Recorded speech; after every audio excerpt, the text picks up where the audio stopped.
Welcome back to the Creative People Show, and I have a friend of mine, Marty Small, who I'm going to talk with, and he's got quite a few things under his belt. First of all, he's a musician, amazing guitarist. He's also played trumpet and keyboard and almost every other instrument. A vocalist, he sings, and we'll get into more of that in a minute, but presently, how we met playing in a band together, and we formed our own band called the Veterans Variety Band. He's an Army veteran, I'm a Navy veteran. And I never let him live that down either. No. And then there's, he's got his own band called Marty's Party Band. So welcome to the show, Marty, and I just want to talk a little bit about your experience and whatever you want to talk about. Well, Stephen, thanks for having me on here.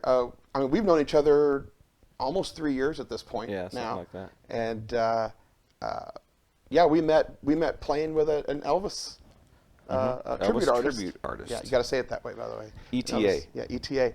And it's kind of funny because we all have different musical backgrounds, right? Yeah. And we bring different skill sets to the team, whatever Yeah. team that is. And by the way, that works with every job and every place you go. And so it was very interesting, where my strengths were and where your strengths were, and whether that was playing, singing harmonies, or just structuring songs in a way that it worked for the artist that we were working for. Mm-hmm. Because we've worked with lots of different kinds of people over the years. Yeah. And so figuring out how to build that structure to highlight that person out front the best way that we can for that specific artist. I want to talk to you about growing up on stage. Yeah. And you know what I'm talking about. But this guy, from the time he was like 5 years old, has been on stage playing or singing with his dad. His dad was Britt Small, and the group was called Britt Small and Festival. And how long were they touring?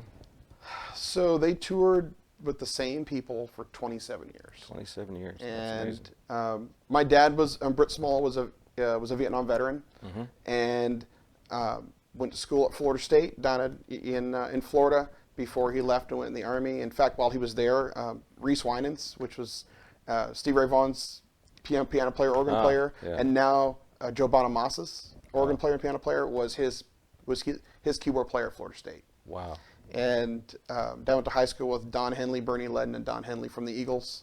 And Tom Petty was a freshman. So, and he'd been doing music since he was a little kid. So, I mean, music's what I've done all my life. Yeah.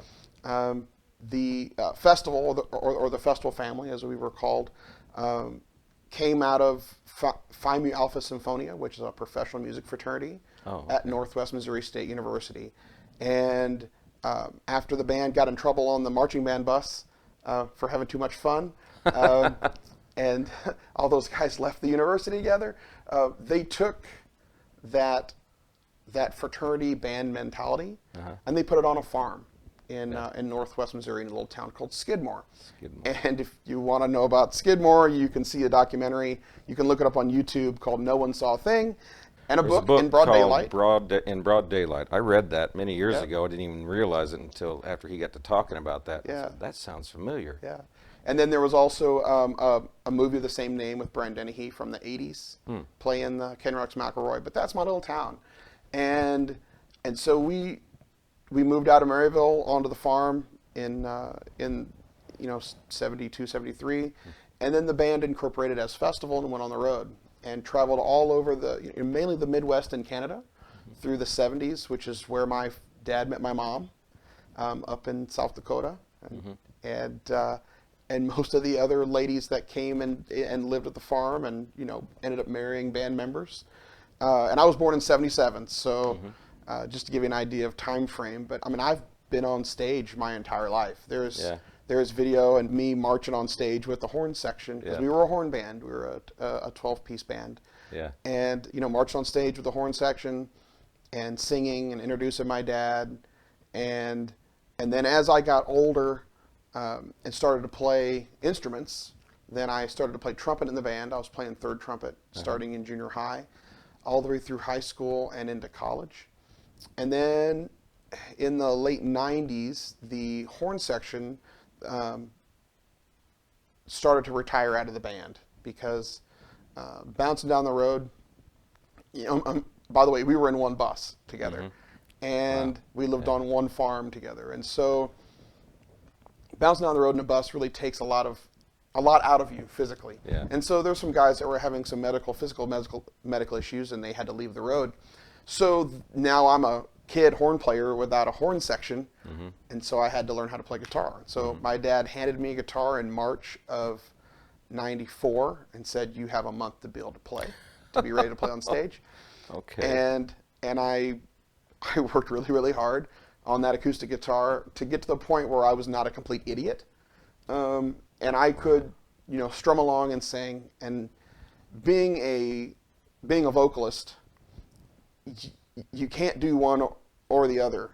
You need to be able to learn how to do both. If you watch, some of the most brilliant players we've ever seen, like Roy Clark, he couldn't play and sing at the same time. He could play, or he could sing, and B.B. King was the same way. It takes a lot of practice and get that muscle memory down with your hands, so you don't have to think about what you're playing. You just sing. And so I made it a very concerted effort that every moment I was learning how to play guitar, I was learning how to play guitar and sing at the same time. And so, I played, electrics and acoustics, went into college, and started another band in college along with at Northwest Missouri State University up in Maryville. Along with having the band on the road with my dad, with Britt Small and Festival, I put together my own band of college students, and we were playing college parties and things like that. Trying to take that mentality and leadership and musical style and bring it to a new generation. Right. And that was a lot of fun for a while until I went on the road with my dad over a summer and came back, and the band had basically changed direction because I wasn't there to be a leader. Yeah. And at that point, I decided that I was pretty much done with school, and I enlisted in the United States Army. My dad was a Vietnam vet, and when he came home from Vietnam, he was that rough, gristled veteran that people were like, oh, and it took a long time for him to move out of that. And a big part of that was when Festival took him to D.C. for the dedication of the Vietnam Veterans Memorial, the wall, as we know it. And we were there for the dedication in '82. And I remember I had just turned 6 years old, and we were standing up in the trees above the apex of the wall where now the Vietnam Women's Memorial is sitting, which we also played the dedication of, but I'll get there. And so as we're standing up in the trees and watching the veterans fight and yell, and they were very unhappy about the design of the wall. And for those of you that have lived through the 60s and 70s and saw how turbulent things were back then, different than the way things are turbulent now, but my dad was very unhappy about what was happening at the wall, not the design of the wall. And in fact, a Vietnamese girl is actually the one that designed it. And so the band went back to the bus and had a vote about what we were going to do, and they decided they wanted to go back down there. And so I remember standing up in the trees and for the first time seeing my dad take off his big black cowboy hat and put on his beret. And he began to walk down in the crowd, and the band followed him. And I was in the pile with everybody else. And as we got down into the crowd, my dad began to sing Amazing Grace. And the fighting stopped. And then the crowd began to sing. And so we were singing, Amazing Grace, America the Beautiful, God Bless America. By the way, we'd never practiced any of those tunes. There was a Gold Star mother there that got pushed into my dad to protect her from the fighting. And her name was Beta Schaefer. Her son, Jim Schaefer, died at Hill 875 in Vietnam. And at one point, while Dad was singing, she looks up at him and sees his beret and looks at the flash and says, "My son died in your unit." And he did. He was in the 173rd Airborne Brigade, same as my father. It's amazing that of how energy flows in the world, right? Some people look at it, as a divine intervention thing. Other people, depending on their belief system, it's other things, right? Yeah. But that energy is there, regardless of what you want to call it. And she felt that energy, and that interaction was depicted later in a song called "The Wall," which, if you go on YouTube, you can find it. If you type in Britt Small, Britt Small, "The Wall," you'll see our music video, which has that footage in it at the beginning. And so that was my life-changing event at 6 years old. Some people have it later in life, and for me it was 6. And I knew that a normal life was not going to fly. It's not going to work. Yeah. And I knew I was going to be a soldier, and I was going to be a paratrooper. Yeah. And so when I felt later Boy Scouts, martial art, I'm an Eagle Scout.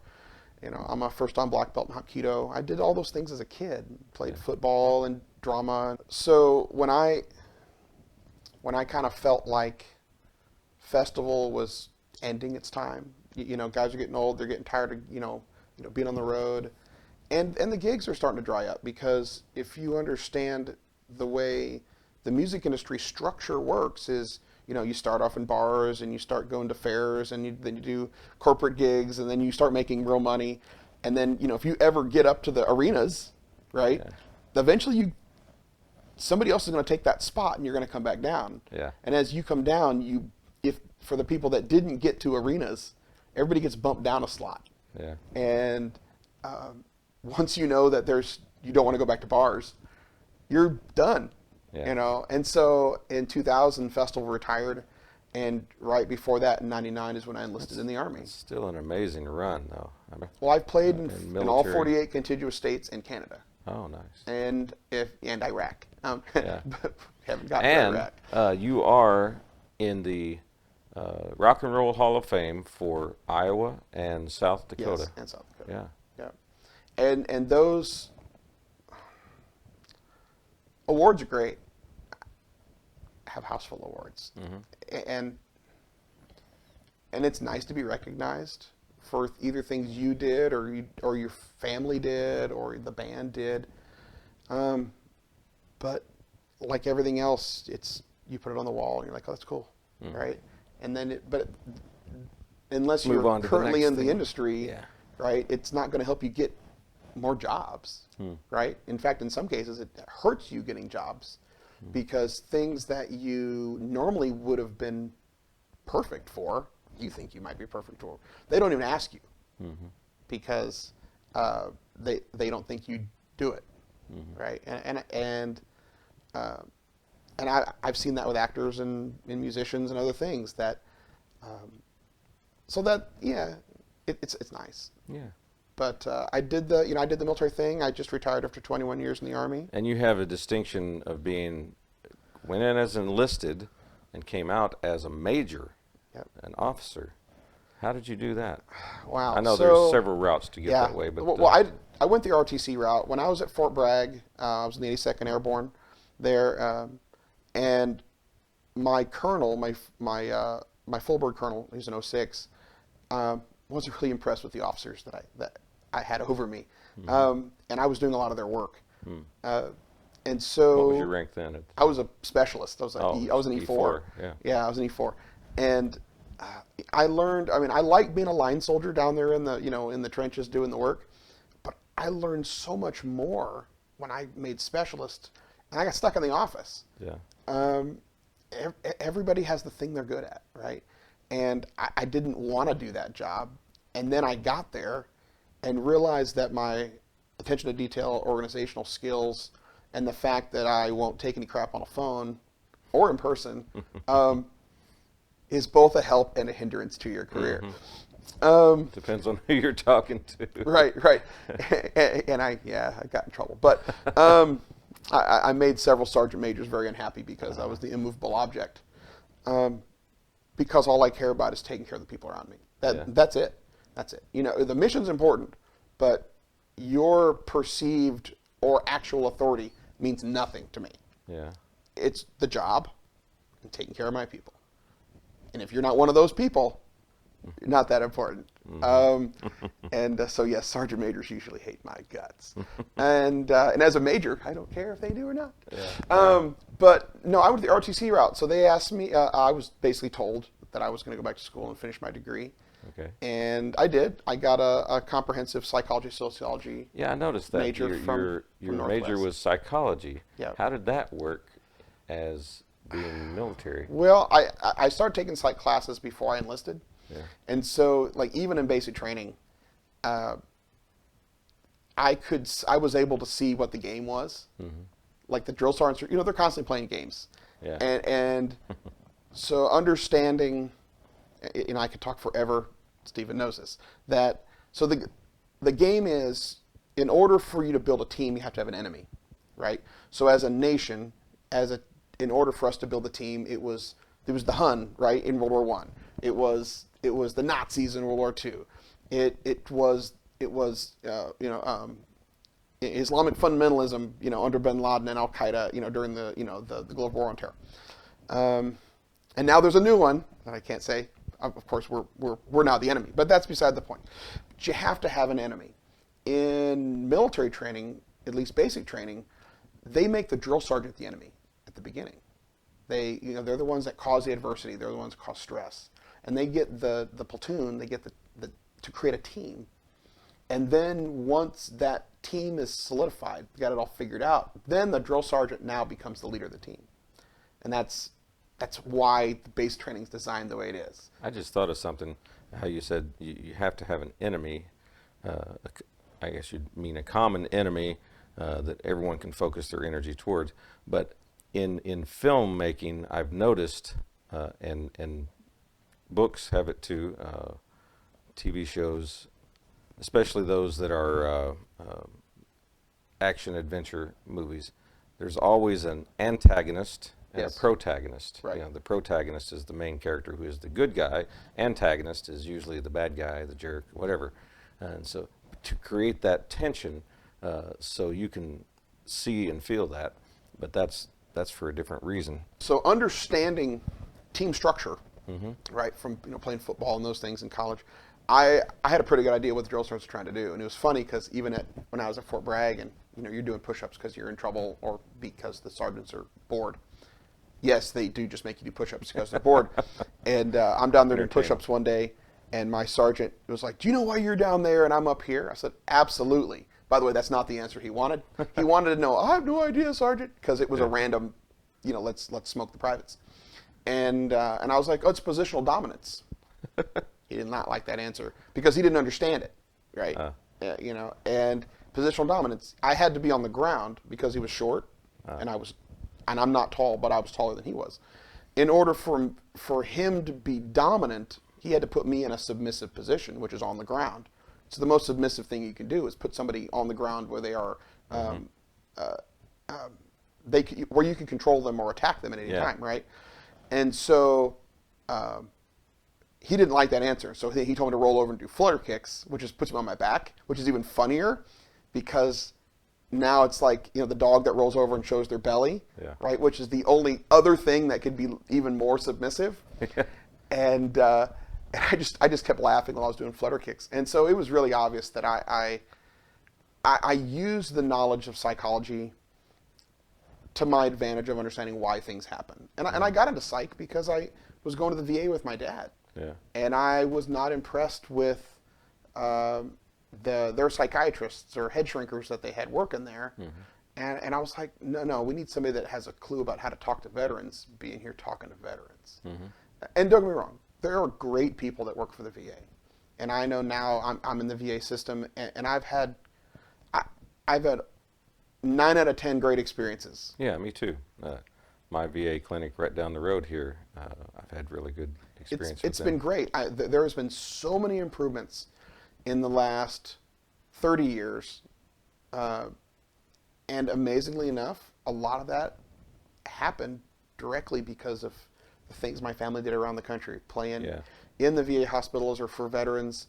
In fact, these community clinics, my dad actually testified in front of Congress about the Gulf War syndrome and PTSD, or PTS that they call it now. Yeah. And because it's not a disorder, and talked about how hard it was for veterans to travel all the way across the country to these big facilities when the most needed things could be done locally, and they could actually get the specialized, like, X-rays and special labs could be done at a local, hospital like Mercy or Cox here, and it doesn't have to be done by the VA.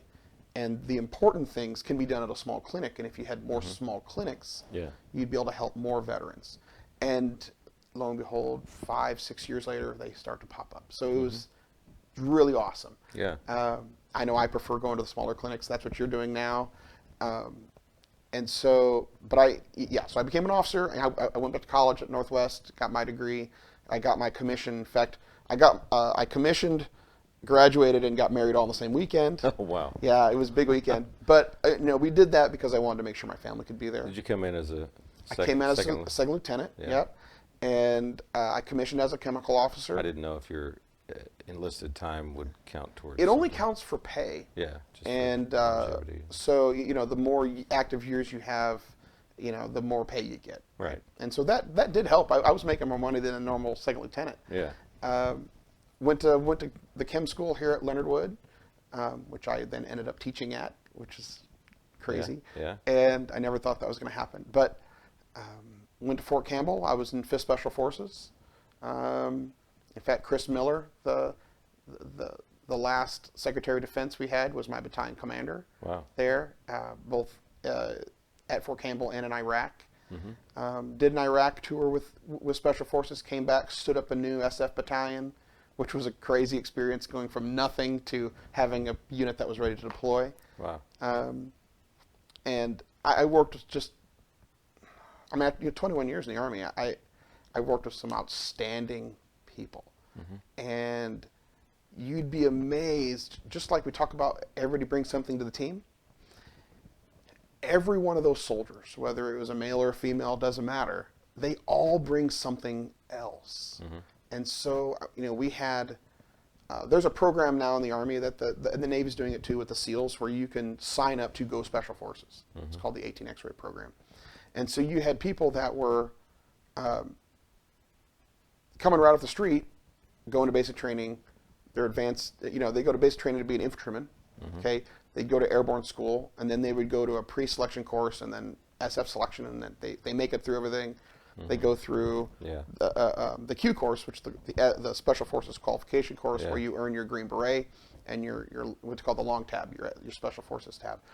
And then they go to a team. So we had guys that were like electricians, like journeyman electricians, a professional baseball player, and guys that were, had been cops for 15, 16 years and joined the military. Wow. It was amazing. Everybody brings a different skill set. Yeah. And so, just like being in a band, you have your specialization, you have your job they want you to do, but you also bring all these other things that is actually what makes it important that you're there. I can teach 100 soldiers how to be a soldier, right? And they all know how to do the exact same thing. Yeah. That doesn't make them special. What makes them useful is the fact that this other person knows how to properly build a deck. Why? Because we're somewhere, and we need to build something, and this person knows how to do that. And so when I got to Special Forces and I was an officer, now I could start using some of those leadership things that I had learned from my father and from other great leaders I've had through life. So if I'm an officer, you're a sergeant, you're an NCO, and a non-commissioned officer, but we have a private, and we want to teach that private how to be a leader. They don't learn how to be a leader by watching us be leaders. In fact, they learn how to not do it by watching us. Because all they're going to remember are the mistakes, the things that they didn't like. They're going to learn how to be a leader by being a leader. So if we find something that they know about, that they're good at, then we have them teach that class. We have them be in charge of whatever that task is. And then they learn the attributes they need to be a leader by having us be good followers. Now, ultimately, I'm responsible because I'm the highest ranking person, or you're responsible because you're the highest ranking person, but they're in charge. And we can't play but I'm an officer. No, no, no, no. You're in charge. I'm a private today. You're in charge. And whatever you tell us to do is what we're going to do. Kind of like the Canadian tradition, the day after Christmas is Boxing Day. Have you heard of that? Yeah. Oh, yeah, it's great. The leaders trade places with the lower enlisted people. And that builds more skills within a team than I have ever seen anywhere else. Yeah, I just thought of something, and I mentioned earlier we're part of a band called the Veterans Variety Band. We're predominantly made up of veterans, but I thought I was somewhat unique, but I think I see more people. Being someone who's been in the military, you have that logical, literal side to you. Me, I'm a techie, so that's even more so. I'm a computer guy, logical, literal, linear thinker. But then I have my creative side where I write music and I play music and I act. And you also write music and create music, and you create stuff on the fly sometimes, just play it without even practicing it. Sometimes it's just a creative process that happens in your brain. How do you think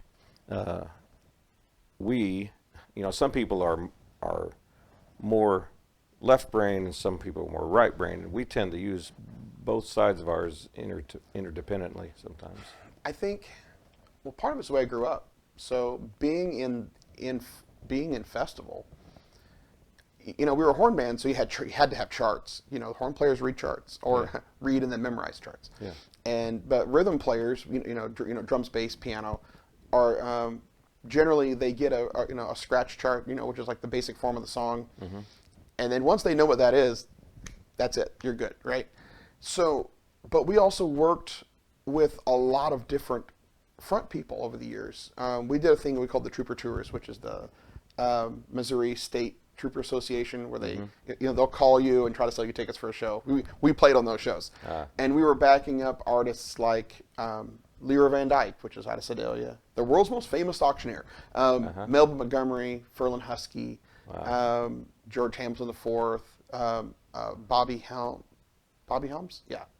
I put a lot of Jingle Bell Rock, and so working with all these different artists and touring with the Sons of the Pioneers and Jet Williams and the Drifting Cowboys, which was Hank Williams' daughter, and she was touring with his original players, his original band. When you're doing those shows and working with other people, they don't always do the song in the same key that you learned it in. And so being able to play almost every song in every key is not about memorizing the song in every key. It's memorizing the song and being able to play it in every key. Understanding the structure. Right. Not being held down to, I can only play this one chord this way. I can only play it open strings. Like you play an acoustic guitar, it's a different animal. Yeah. I primarily play electric guitar and sing because I can be more versatile. I can get acoustic guitar sounds because I'm a dirty, nasty cheater on the music side of things, because I know how to flip a switch. He's got a hybrid guitar that has both sounds. You can switch it and it sounds like an acoustic. Switch it back, it sounds more like an electric normal. Yeah. It's a monster. I love it. Yeah, it's amazing. I love it. And tools, right? So the tool is the thing in which you use to accomplish the task. Without a skilled operator, it's worth nothing. Yeah. Right.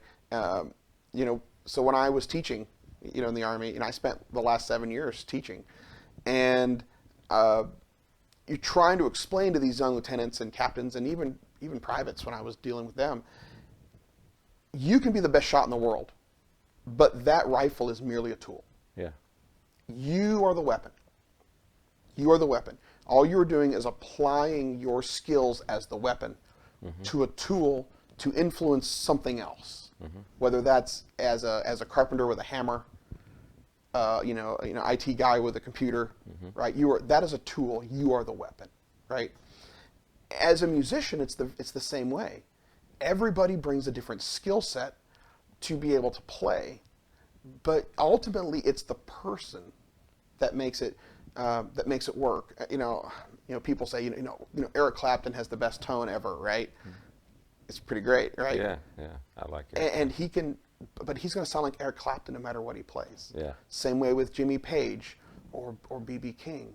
They can pick up any guitar, and it's them. And it can be junk. In fact, there is an outstanding video of a guy in a Walmart playing one of those first act acoustic guitars. And cheap, like $90. Cheap, yeah, not even worth $90. They charge that much, but they're not worth that much. Yeah. And he sounded great. Why? Because he was a great player. Yeah. And he knew how to apply those skills to whatever tool is that they pick up. And so, a big reason why the things we do together work so well is because I've learned how to work with your structure, right? Yeah. But I wouldn't have not have known how to do that if I hadn't have spent years on the road doing different things. I backed up Lee Greenwood 2 different times in D.C. playing at the Sylvan Theater, and Lee's a great sax player, and I didn't even know that until like 2 weeks ago, and it blew me away. And I was like, "Wow, Lee!" And great guy. Yeah. And there's so many great people out there that you don't really get to see who they really are, because you hear their music, or you watch their movies, right? Or you see them standing at a podium giving a speech, right? Whether they're a politician or not. But now, because of the internet, because of things just like this, right? Where you can have a long form discussion, interviews. Right. We've learned so much more, sometimes to their detriment, about people. Yeah. Okay. Because of these longer discussions. Can't get away with anything. No. And but think of, you go on the news or on a talk show like the Tonight Show, which we were talking about the Tonight Show earlier. Yeah. And you got 3 minutes, 6 minutes, right? They like you, it's a double, right? And you got, you have 18 minutes. But maybe, right? Maybe. Yeah. But you're there to promote a project, whatever that project is, and so you're trying to get all those points in to sell that project. Yeah.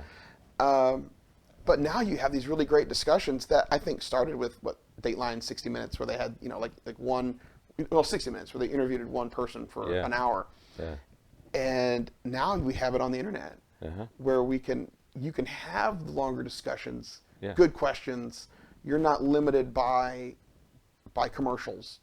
And we've learned so much more about people and about why things work. That reminds me, and I haven't said this on previous interviews, but I'm going to start saying it if I remember. If you're watching this and you want to ask Marty or myself a question, just put it in the comments section, or you can email the address at the bottom of the screen, producer@creativepeopleshow.com. Well, if you ask questions on the YouTube thing, and I will answer them on I'll answer in the comments the best I can. He'll take a look at it and see